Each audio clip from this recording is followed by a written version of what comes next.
ლოლო, რას აკეთებ? დღეს გვექნება ავოკადო შამპურზე. ეხლა ცოტა შევბრაწავ და გავაკეთებ გუაკამოლეს შემებურ ვერსიას. აი, ჩვენი ავოკადოც უკვე შეიბრაცა და გახდა ძალიან მოძრავი შამპურზე.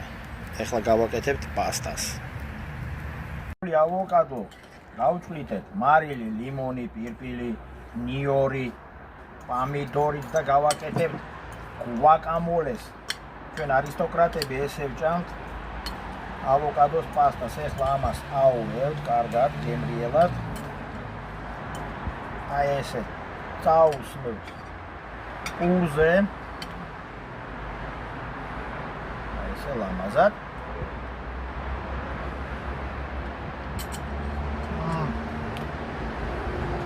ძალიან გემრიელი.